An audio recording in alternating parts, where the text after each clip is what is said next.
uhejeje gusoma isomo a lu dans Malachie 3 Yes. versets 14 et 18. yasomye muri Marakiya gatatu guhera ku gice cya 14 kugeza 18. Malachie est le dernier prophète.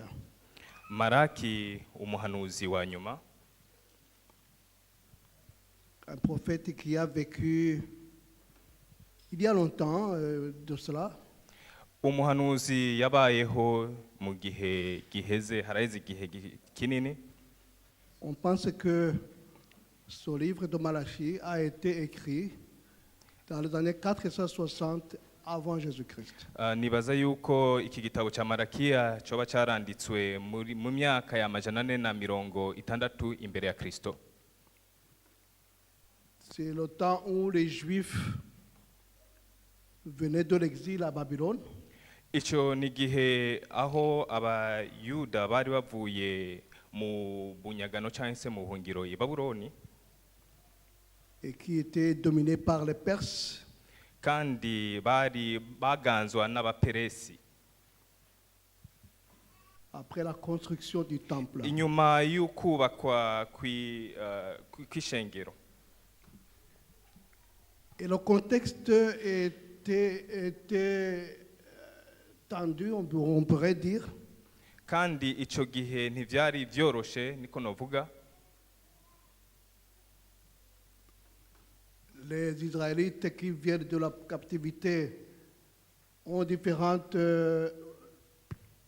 cultures, ont différentes fautes. Abisirayeli bari bavuye mu bunyagano kandi baba mu mico itandukanye. Ils ont oublié Dieu. Bari bagiye Imana. Il y a des injustices sociales. Hariho akarenganyo. Il y a des mariages mixtes. Hariho kubana kw'abadasangiye kumbure imico sanse ukwizera.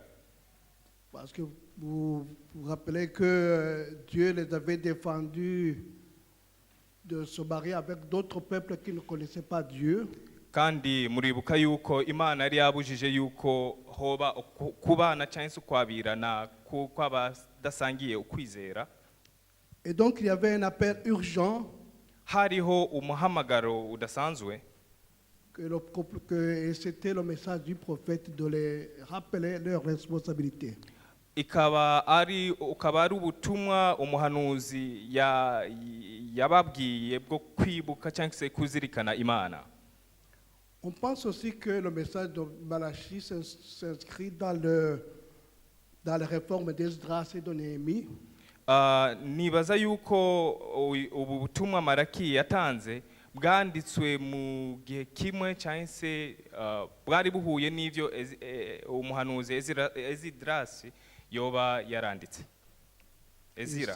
Et ces prophètes-là disaient qu'il y avait un Messie qui va venir délivrer Israël. Kandi uyo muhanuzi yavuga yuko hariho Mesiya azoza gucungura ubwoko bw'Abisirayeli.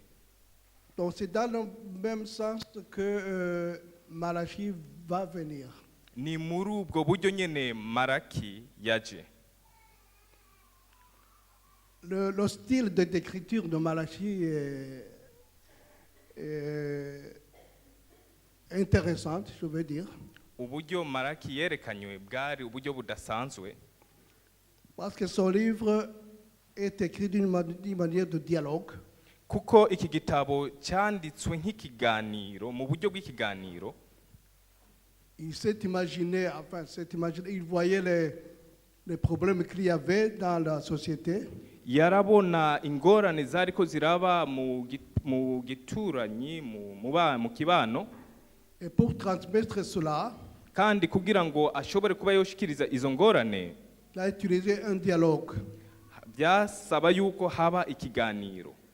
Il a utilisé un dialogue, imaginant un dialogue entre Dieu et les hommes. Yakoresheje ikiganiro, yiyumvire ikiganiro cyoba kiri hagati y'umuntu ndetse n'Imana. Voilà en quelques mots le contexte de ce livre de Malachie. nguko rero uko icyo gitabo cya Maraki cyerekana Et un dernier prophète, umuhanuzi twovuga ko ari uwa nyuma et puis qui va, après lui, il va venir le Nouveau Testament. inyuma yiwe hace haza isezerano rishasha. Et dans ce verset que la sœur nous a lu, muri icyo mu isomo umushiki wacu yadusomeye, j'aimerais qu'on puisse voir au moins 3 points qui nous aident à nous édifier, qui nous édifient. Et essayons de voir la leçon spirituelle là-bas. nifuza yuko turaba inyigisho zitatu tuza gukuramo muri iki gisomo ziza kudufasha kugira ngo zidutahuze byinshi. Lisons les versets 14 et 15. Reka turabire hamwe dusome umurongo wa 14 n'uwa 15. Malachie 3, versets 14 et 15. Malaki 3 14 gushika 15. Je lis ici, vous avez dit, c'est en vain que l'on sert Dieu. Et qu'avons-nous gagné à observer ses préceptes et à marcher avec tristesse à cause de l'Éternel des armées? Maintenant, nous estimons heureux les hautains. Oui, les méchants prospèrent. Oui, ils tentent Dieu et ils échappent. Ku murongo wa 14 haravuga hati, mwavuze muti gukorera Imana nta kimazi, kandi muti byatunguye iki ko twitondeye ivyo yashinze tukagendera imbere y'Uhoraho nyene ingabo twiraburaniwe, noneho abibone nibo twita abanyehigwe, mbere abakora ibibi bagigwa abakomeye, ushime bagerageza Imana bagakira. Vous voyez un peuple qui se complaint. Murabona ubwoko cyangwa se abantu bidoga, Qui se complaint. À quoi bon de servir Dieu? mbega byoba bimaze iki gukorera Imana? Où est le profit? Mbega inyungu ni yihe? Il commence à douter. Batangura kugira gushidikanya. Et vous savez, douter dans la Bible a une signification. Kandi murazi yuko gushidikanya muri Bibiliya birafise ubusobanuro. Douter dans la Bible, Gushidikanya cyangwa se kugira amakenga muri Bibiliya c'est un affaiblissement de la foi. ni ukuvuga yuko uba ufise ukwizera gucitse intege, C'est une hésitation. ni ugukekeranya, C'est une défiance envers la puissance et la bienveillance de Dieu. ni ukuba utemeranya n'ubushobozi bw'Imana. Voilà où était arrivé le peuple d'Israël. Ngivyo rero byashikiye ubwoko bw'Abisirayeli. Où est le profit? Mbega inyungu irihe? C'est le profit en termes d'argent, Ni inyungu ku bijyanye n'amafaranga, en termes de biens. ibintu. Qu'est-ce qu'on gagne en le servant? Mbega ni igiki tunguka mu gukorera Imana? Alors que les gens qui ne le servent pas sont bien, ils sont riches, ils sont nantis. Mu gihe rero abantu bataronka izo nyungu zose, Ils sont bien et ils sont heureux. baramera neza kandi baranezerwa. Pourquoi marcher avec tristesse? Mbega ni iyihe mpamvu yo kugendana umubabaro? Pourquoi nous tracasser pour servir Dieu? Ni kubera iki twigora dukorera Imana? Pourquoi observer ses commandements? Ni kuki twokurikiza amabwirizwa y'Imana? Et voilà où était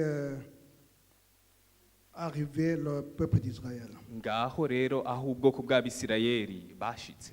Il doutait de la parole de Dieu. Barashidikanya ku ijambo ry'Imana. Et puis il faut remarquer que son peuple avait été arrivé à déformer le message de Dieu. kandi mumenye neza yuko ubu bwoko bw'Imana bwagezaho ijambo ry'Imana baritwara uko utariko. Ils considèrent les arrogants comme les méchants qui sont bénis. Bafata yuko abantu bishira hejuru cyangwa se abantu b'inkozi z'ikibi aribo bahezagirwa. Car ils semblaient prospérer malgré les actions mauvaises. Kuko byagaragara yuko bariko baratera imbere nubwo bakora ibibi. Vous avez oublié que le péché peut amener les gens à quitter Dieu. Bibagiye yuko icyaha gishobora gutuma abantu baja kure y'Imana. Mais il y a aussi dans ces versets un problème fondamental. Ariko kandi muri iri somo hariho ikibazo kidasanzwe. Hariho ni imyitwarire we qui découle d'une transaction du service de Dieu. Bivanye urugendo rukurikirane rwo gukorera Imana. Oui, parce qu'ils ont pensé à un certain moment que travailler pour Dieu, il doit y avoir une transaction entre Dieu et eux. Kuko biyumvira yuko kugenda n'Imana cyangwa se gukorera Imana hategeza kuba hariho inyungu. Si je suis venu à l'église, mu gihe nje mu rusengero, je dois nécessairement être béni. Ntegerezwa guhezagirwa. Si j'ai donné l'offrande, mu gihe ntanshikaniye Imana, je dois nécessairement avoir des profits quelque part. Bisigura yuko C'est la même chose, je pense que c'est cette imagination qu'ils avaient. Mu gihe nkoze ibyo byiza byose gushikanira Imana, ntegerezwa kuhezagirwa nayo. Et nous avons ce doute-là. Rero turagira uko gushidikanya. Et ça fait penser à notre attitude à nous. Rero ivyo bishobora gutuma natwe twiyumviraho. Est-ce qu'il y a la valeur dans la fidélité, dans le doute? Bega hoba hariho agaciro ko kubaho uri ntahemuka mu gihe cyo gushidikanya. Au verset 16, ku murongo wa 16, il y a un autre message. Hariho ubundi butumwa. Alors ceux qui craignent l'Éternel ne se parlèrent l'un à l'autre. Et l'Éternel fut attentif, il écouta. Un livre de souvenirs fut écrit devant lui. Pour ceux qui craignent l'Éternel et qui honorent son nom. Ku murongo wa 16, nuko abubaha Uhoraho baraganira. Uhoraho atega amatwi arumviriza, maze igitabo cy'icibutso cy'abubaha Uhoraho bakiyumvira izina ryiwe cyandikirwa imbere yiwe. Le prophète a observé que parmi les gens qui se plaignaient, beaucoup de gens qui se plaignaient, Umuhanuzi yarabona yuko mu bantu benshi bidodomba. il y avait quand même un petit nombre de gens qui dialoguaient avec Dieu. Hariho igitigiri gitoya cy'abantu bavugana n'Imana. Un petit reste Hariho igitigiri gitoya cyari gisigaye cyavugana n'Imana.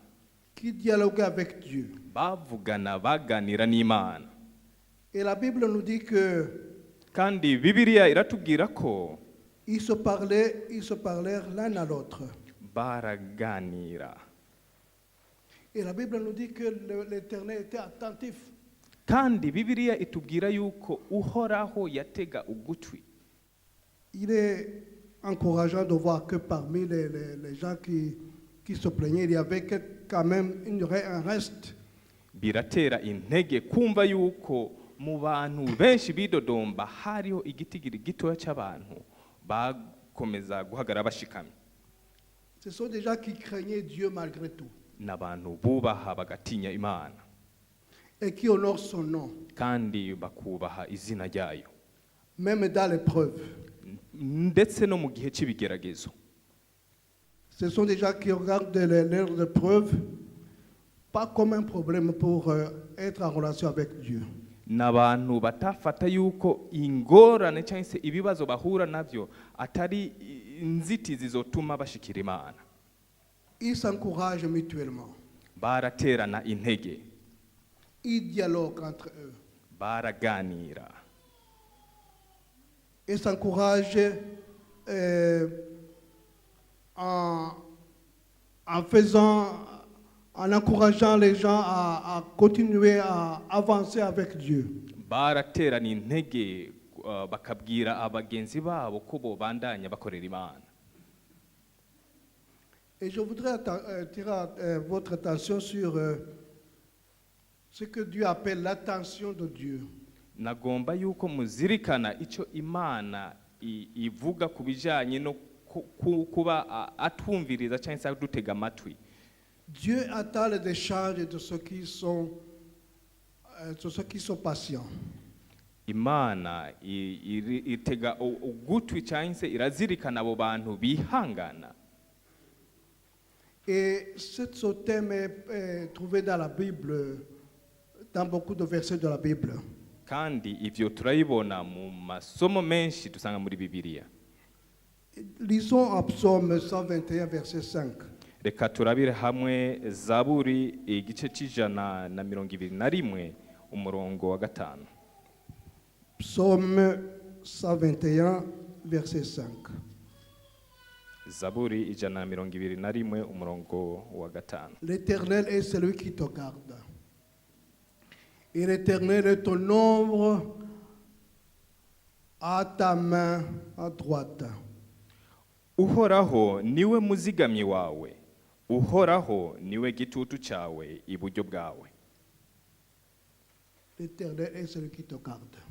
Uhoraho niwe akuzigama. Ça veut dire qu'il fait attention à ce que tu fais.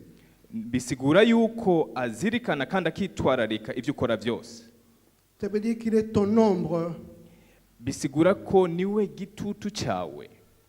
Il te prévient de ce qui va arriver. Aranakumenyesha ibiza kugushikira. Voilà comment le psalmiste a vu comment Dieu fait attention à nous.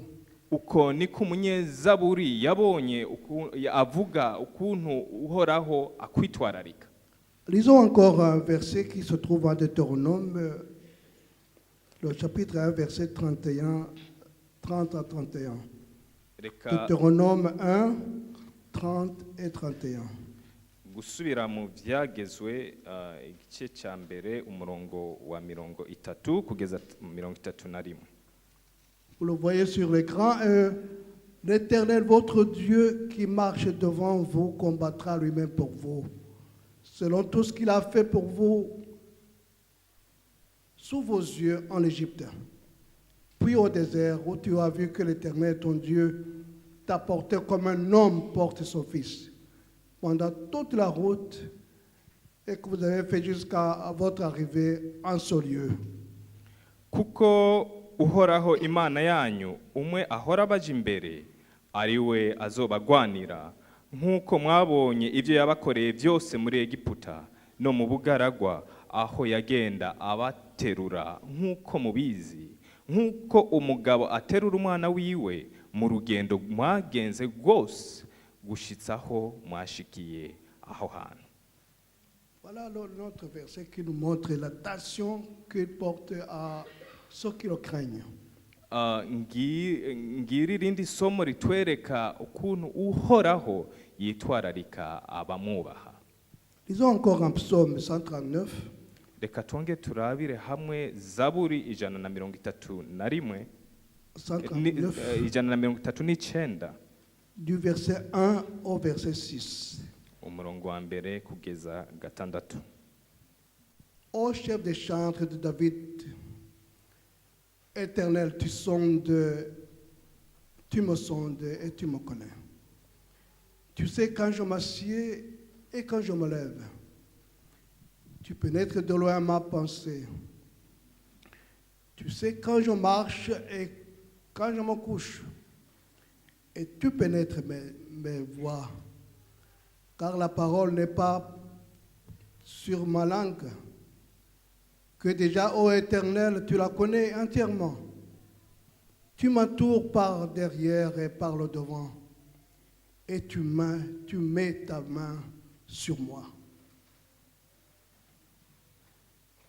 Izaburi yahawe umukuru w'abaririmbyi. Uhoraho, waransuzumye uramenya. Urazi icara ryanje niva hasi ryanje. Umenyera kure ivyo niyumvira. Usorongora inzira zanje n'iryama ryanje. Urazi iminyuro yanje yose. Kuko ata jambo riza ku rurimi rwanje, wewe uhoraho utararimenya rwose. Unkikije inyuma n'imbere, unshize ku kuboko kwawe. Kumenya bene uko kurandengeye, kuransiga simbasha kugushikira. Voilà comment Dieu fait attention à ce groupe-là qui le craignent. Nguko kuntu uhoraho yitwararika abo bantu bose bamubaha. Et voilà comment Dieu peut faire attention si nous décidons, peut faire attention à nous si nous décidons de le suivre. Nguko kuntu uhoraho ashobora natwe kutwitwararika, kudutega ugutwi mu gihe duhisemo kumukurikira.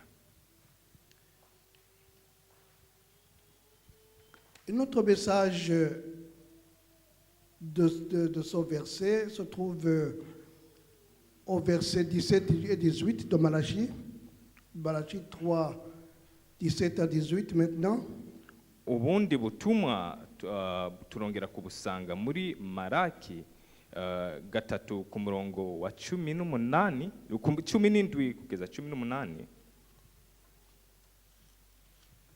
Le verset 17 et 18. Ils seront en moi, dit l'Éternel des armées. Ils m'appartiendront au jour que je prépare. J'aurai compassion d'eux, comme un homme a compassion de son fils qui le sert. Et vous verrez de nouveau la différence entre le juste et le méchant, entre celui qui sert Dieu et celui qui ne le sert pas. Ku murongo wa 17 uhoraho nyene ingabo avuze ati bazoba abanje ku munsi nzoshinga babe abo niharije ubwanje kandi nzobagirira ikigongwe nk'uko umuntu akigirira umwana wiwe amukorera. Aho niho muzosubira kumenya yuko hari itandukaniro ry'umugororotsi n'umunyakibi, ry'ukorera Imana n'utayikorera. Ici, nous voyons que le prophète discute enfin de la récompense des fidèles. Aha turabona yuko umuhanuzi avuga ivy'impera ababaye abizigigwa bazogira. Il y a une récompense pour les fidèles. Hariho impera abizigigwa b'Imana bazoronka. Parce que la Bible nous dit qu'il y a un livre de souvenirs. Kuko Bibiliya itubwira yuko hari igitabo cy'ugwibutso. Dieu inscrit les noms et les actes des fidèles. Imana yandikamo amazina n'ibikorwa by'abizera. Veillant à ce que leurs sacrifices ne soient jamais oubliés. Agakora ibishoboka byose kugira ngo ukwitanga kwabo bagize kutazigera kwibagirwa. Heureusement que ce livre existe. Nivyo gushima kubona ico gitabo kibaho. Alors si aujourd'hui je me demande si ce que je fais aura un profit, voilà le premier profit. Mu gihe cyose noba ndiko ndiyumvira ko ibikorwa byanje byose nkora hariho inyungu cyangwa se impera nzoronka, ngiyo rero impera nzoronka. Il y a un livre de Dieu. Hari igitabo cy'Imana où Dieu écrit tout ce que nous faisons. Aho Imana yandikamo ibintu byose dukora. Tout ce que nous faisons de bien. Ibyiza byose dukora. Ils ne sont pas oubliés. Ntibyibagirana. Il y a un autre élément. Hariho ikindi kintu. Parce que Dieu nous considère, je crois que c'est au verset au verset 17, la deuxième partie, ils m'appartiendront au jour que je prépare. Ku murongo wa 17 ngo niho bavuga ko bazoba abanje ku munsi nzoshinga. En fait, Dieu nous considère comme des biens précieux. Imana ifata yuko turi ab'agaciro. Oui, nous sommes des biens précieux de Dieu. Ego turi Et ab'agaciro. dans d'autres versions, on parle de trésors. Mu zindi nyandiko cyangwa izindi verso za Bibiliya bavuga yuko turi ubutunzi. Un trésor précieux. Ubutunzi budasanzwe bw'agaciro. C'est-à-dire que Dieu déclare les justes comme ses joyaux, comme ses biens particuliers. Bisigura yuko Imana ivuga yuko abagendera mu bugororotsi ari inyegu yiwe yiharije. Et il promet un jour Kandi Imana isezerana ko umunsi umwe où ces élus seront récompensés. ko umunsi umwe abatoranijwe bazohabwa impera. Et c'est ça qui était le message de Malachie. Ngubwo butumwa Maraki ariko arashikiriza. Il avait dans sa prophétie vu qu'il y aura Jésus qui va venir. Mu buhanuzi bwiwe yerekana yuko hariho Imana izoza. Et que Jésus va mettre fin à tout. Kandi ko Yesu azorangiza vyose. Il avait vu d'abord aussi, si vous lisez dans beaucoup de commentaires, il y avait aussi Jean-Baptiste qui préparait pour Jésus. Tugiye gusoma mu yandi masomo turabona yuko hariho Yohana umubatizi yategura ukuza kwa Kristo. C'est le message de Malachie de pouvoir et de dire au peuple d'Israël que malgré tout ce qu'ils enduraient, il y avait un jour où ils vont être récompensés. Ubutumwa bwa Maraki buvuga yuko nubwo moca mu bigeragezo bitandukanye hariho umunsi umwe muzohabwa impera. Je vous propose de lire aussi 1 Corinthiens 6, verset 20. Reka turabire hamwe kandi Abikorinto ba mbere igice cya 6 umurongo wa 20. Pour voir combien nous sommes précieux aux yeux de Dieu. Kugira ngo dushobore kubona uburyo turaba agaciro imbere y'inyonga z'uhoraho. Et le verset dit, si vous avez trouvé, cela se trouve sur l'écran, car vous avez été rachetés d'un grand prix. Glorifiez donc Dieu dans votre corps et dans votre esprit qui appartient à Dieu. Kuko mwaguzwe igiciro nuko rero mushimisha Imana mu mibiri yanyu. Vous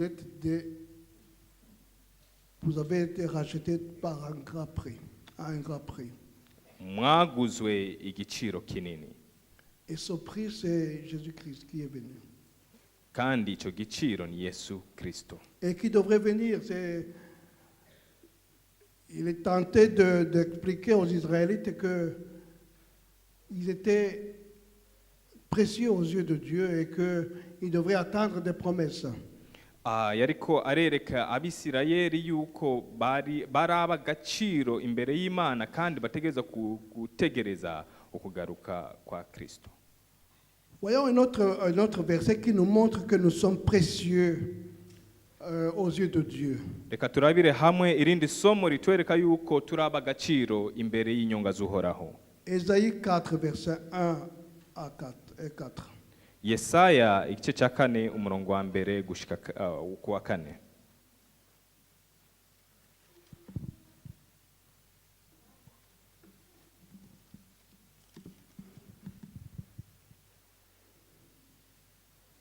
Ésaïe 4, verset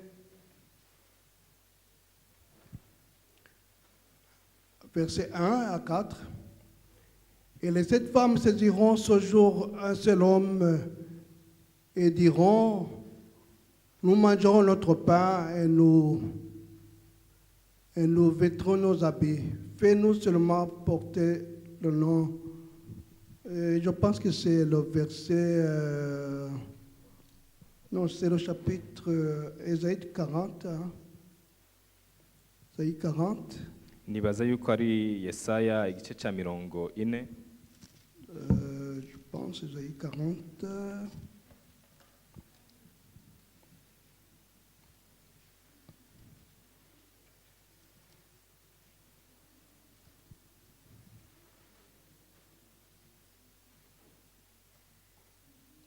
Ésaïe 41.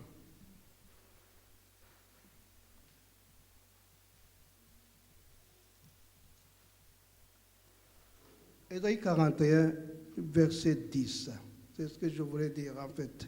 Yesaya igice cya 41 ku murongo wa 10. Je lis 41, verset 10. Ne crains rien, car je suis avec toi. Ne promène pas tes regards inquiets, car je suis ton Dieu. Je te fortifie, je viens à ton secours. Je te soutiens de ma droite triomphante. Ku murongo wa 10, ntutinye kuko ndi kumwe nawe, ntukihebure kuko ndi Imana yawe, nzogukomeza, nzogutabara, mbere nzokuramira n'ukuboko kw'iburyo kukugororoka kwanje. Voilà combien nous sommes précieux aux yeux de Dieu. Nimwitegereze uburyo turi ab'agaciro imbere y'Imana. C'est la récompense des fidèles. Ingororano y'abizera. Parce que la fidélité ne peut pas se comptabiliser en monnaie seulement.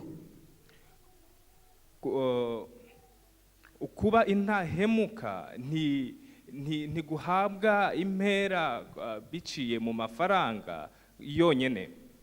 C'est ce que Dieu fait chaque jour avec nous. Ngivyo ivyo Imana ikora buri gihe cyose ikabidukorera. Parce qu'il nous dirige même dans les moindres détails de nos vies. Kuko aratuyobora mu buri kintu cyose mu buzima bwacu. C'est là l'avantage ou la valeur d'être fidèle. Ngaho rero impamvu dukwiye kuba intahemuka. J'ai intitulé ce sermon La valeur de la fidélité dans le doute. Umutwe w'ikigwa na wise agaciro ko kuba indahemuka mu gihe cyo gushidikanya. Oui, dans le moment de doute aussi, la fidélité est importante. Ego mu gihe cyo gushidikanya bisabwa yuko tuba abantu b'indahemuka. Les enfants d'Israël, malgré qu'ils ont vu ce que Dieu avait fait, ils avaient quand même des doutes. Abana b'Abisirayeli nubwo baba barabonye iby'Imana yakoze byose harageraho bagira ugushidikanya. Ils se demandaient peut-être, est-ce que tout ce qu'on a dit que le Messie va venir nous délivrer, est-ce que c'est vrai? Hari igihe biyumvira bati mbega ivyo batubwiye byose ko hariho Mesiya azoza kuducungura, mbega nivyo? Et jusqu'à présent, il y en a qui ne croient pas à son Messie. Gushika n'ubu hariho abatizera uyo Mesiya. Et c'est dans la vie de tous les jours en tant que chrétien. Bibiliya mu bihe bya misi yose nk'abakristo que nous pouvons avoir des doutes quand nous sommes malades, quand nous avons perdu nos chairs, quand nous avons échoué, quand nous n'avons pas vu ce que nous pouvons douter. Harageraho dushidikanya mu buzima mu gihe twabuza abacu, mu gihe twananiwe, igihe ibintu byacu byose bitariko biragenda neza birashika tugashidikanya. Mais la bonne nouvelle avec Malachie est que chaque chose que nous faisons pour Dieu est important pour Dieu. Ariko ubutumwa Maraki ariko aradushikiriza ngaha nuko buri kintu cyose dukora Imana iracitwararika. J'ai lu quelque chose qui m'a interpellé. Hari ikintu kimwe nabonye cyankoze ko Il y a quelqu'un qui a écrit des petites histoires de chrétiens. hari umuntu yigeze kwandika udukuru tujanye n'abizera Alors qu'il y n'abakristo. avait quelqu'un, un athée, Hariho umuntu umwe w'umuhakanyi qui avait fait une conférence dans une université. yakoranije abantu akabakoresha ikiganiro cyangwa se inama muri kaminuza, Et son but était de prouver que Dieu n'existe pas. kandi intumbero yiwe yashaka kwereka abantu yuko Imana itabaho, Que la Bible est un recueil de contes, de petites histoires, que la Bible est un peu de contes seulement. Yashatse kwerekana yuko Bibiliya ari udukuru nyene dusanzwe, Et que la foi était qu'une béquille pour les esprits faibles. kandi ko ukwizera bisa nk'uko ari nk'ikintu abantu abafise abanyantege nke bishimikiza ko. Voilà.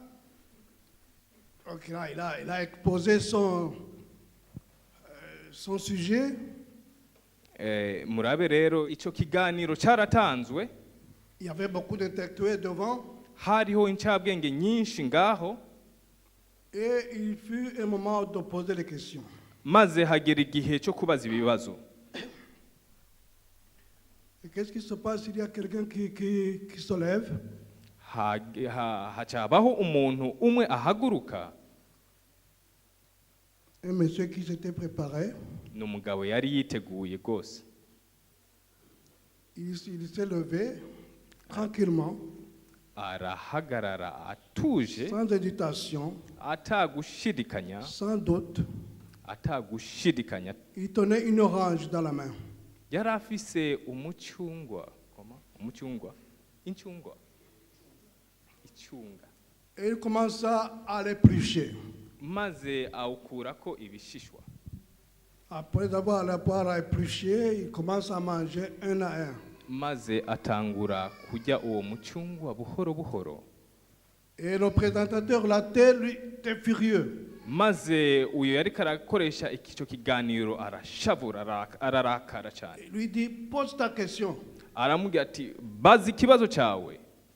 Et le monsieur n'a pas entendu, il fait comme s'il n'a pas entendu, il continue à manger. Uyo mugabo ayifata nk'uko atana kimwe yumvise, maze akomeza gufungura iryo cyungwa. Et le monsieur qui présentait donc était très furieux, Uyo yariko qui lui arakoresha demande de s'asseoir. uyo yariko arakoresha icyo kiganiro yari aratse cyane, maze asaba uyo mugabo ko yokwicara. Et le monsieur dit, est-ce que tu crois que l'orange est bon? Maze uyo mugabo aramubaza ati mbega wibaza ko iri cyungwa ari ryiza riryoshe? Et le monsieur confus, donc il ne voyait pas la relation entre le sujet et la question. Maze uyo mugabo yari yacanganikiwe, ntiyatahura isano riri hagati y'iryo cyungwa ariko arafungura n'ikiganiro yariko arashikiriza. Et lui répond avec furieux, Maze amwishura n'uburakari bwinshi. comment puis-je savoir si je n'ai pas goûté? Mbega nobimenya gute mu gihe ntarihonjeje ko? Alors s'il te plaît, Ntaririyeko. assieds-toi, tu n'as pas d'argument. Rero ndakwingiza nyabuna ni wicare ntacyo ufise ushikiriza. Et le monsieur lui dit, voilà, tu as dit la vérité, il faut goûter l'évangile. Uyo mugabo acamwishyura ati ego wavuze ukuri, iryo ubutumwa bwiza utegeza kubujyako kubuhonjako. Il faut goûter la foi avant de douter de ces choses. Utegerezwa kuba mu kwizera cyangwa guhonja uko kwizera imbere yuko ushidikanya. Et l'histoire nous dit que la salle quand même a vu quelque chose un sujet à réfléchir. Maze iyo nkuru tubwira yuko abari baje muri icyo kiganiro baronse bibagije icyo botekerezaho. Parce qu'effectivement, comment dire, comment douter de Dieu si tu n'as pas expérimenté? Kuko byari bigoye ukuntu woshidikanya ku Mana mu gihe utaragirana ibigenderanire n'Imana. Mais cette histoire nous montre que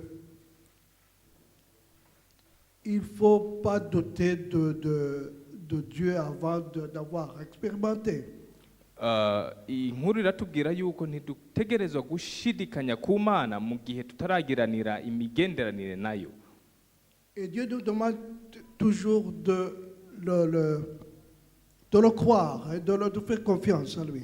Igihe cyose Imana idusaba yuko twoyizera. Ne vous découragez pas. Ntimucike intege. Si le comportement des mauvais semble réussir, mu gihe abakora ibibi basa nk'uko bariko baratera imbere, ne perdez pas courage. ntucike intege. Dieu observe. Imana irabyitwararika byose. Servez sans motif égoïste. Mukorere Imana hatabayemo ukwikunda. Le véritable service est motivé par l'amour de Dieu. Gukorera Imana by'ukuri bishigikirwa n'urukundo. Et non par l'espoir d'un profit terrestre immédiat. Et pas par intérêt immédiat. Atari uko utarinze kurindira yuko habaho inyungu y'ubwo nyene cyangwa se umusaruro ubwo nyene. Parce que l'avenir nous réserve de belles choses. Kuko kazoza katubikiye ibyiza byinshi. Lisons en Galates 6 versets 9 et 10. Reka turabire hamwe Abigalatiya 6 umurongo wa Galates 6, 9 et 10. Abigalatiya 6 umurongo wa 9 na 10. Il y a un verset qui dit: ne nous lassons pas de faire le bien, car nous moissonnerons au temps convenable si nous ne lâcherons pas. Ainsi donc, pendant que nous en avons l'occasion, pratiquons le bien envers tous, et surtout envers les frères à la foi. Twame dukora ibyiza ntiducike intege, kuko igihe nicashika tuzokwimbura nitutarambirwa. Nuko rero iyo turonse uburyo tugirire bose neza, cyane cyane abo inzu y'abizera. Voilà ce qu'il faut faire même dans les doutes. Ngibi bintu dutegereza gukora ndetse no mu gihe cyo gushidikanya. Un autre verset est 2 Thessaloniciens 3 verset 13. Irindi somo turisanga mu Bitesalonika ba kabiri igice cya 3 umurongo wa 13.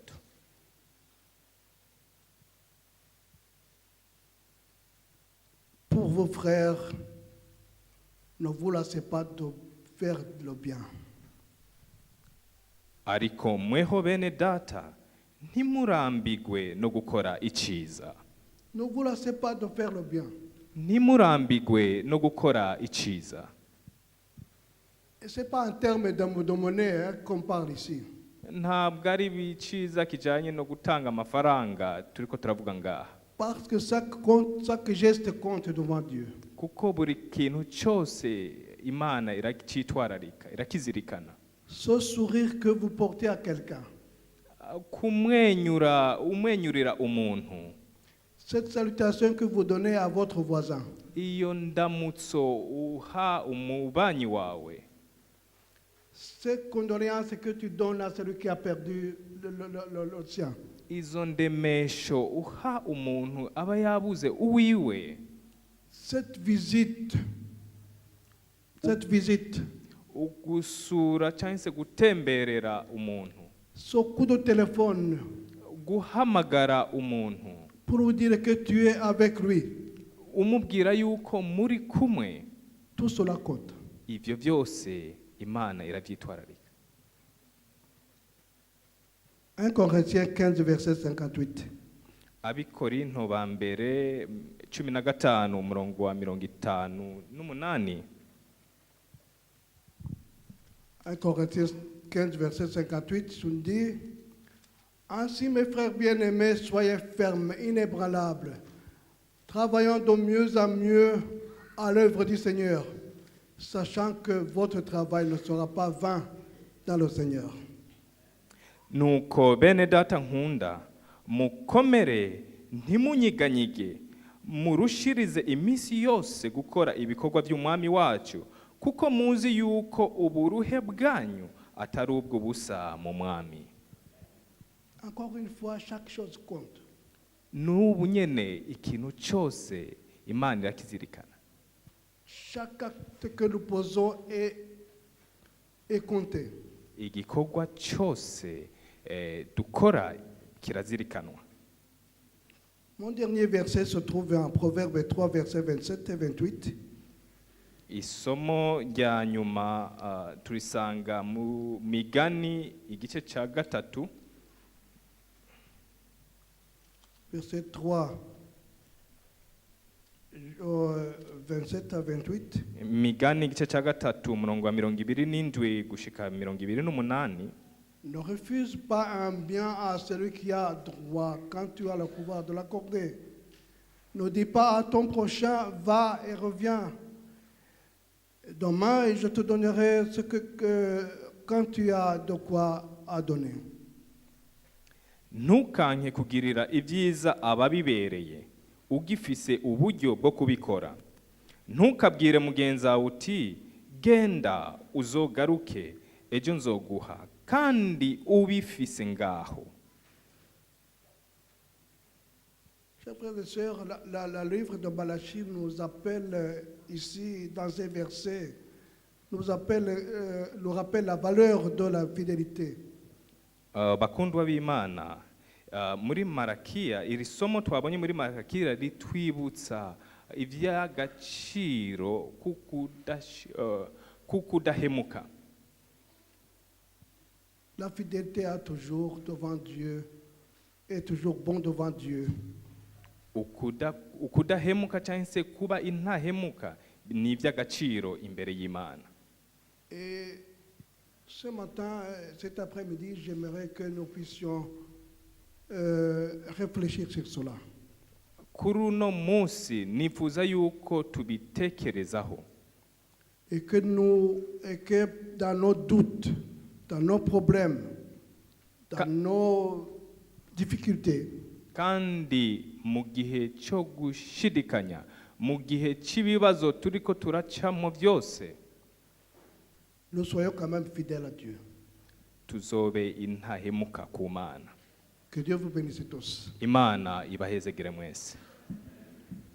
Tendre Père Céleste, merci infiniment pour le message que nous venons de trouver dans le livre de Malachie et qui nous rappelle que nous devrons être fidèles malgré nos doutes, malgré nos problèmes, malgré nos difficultés.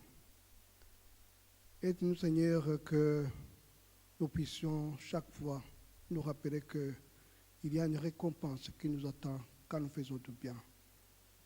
Et Seigneur, nous ne sommes que des humains et nous demandons que ton Saint-Esprit puisse nous aider partout où nous irons et que dans toutes les choses que nous faisons, nous puissions te glorifier et te mettre en premier plan.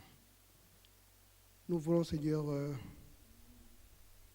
demander la bénédiction à tout le monde qui est ici et à tous ceux qui ne sont pas venus. Que ta main puissante puisse être avec nous.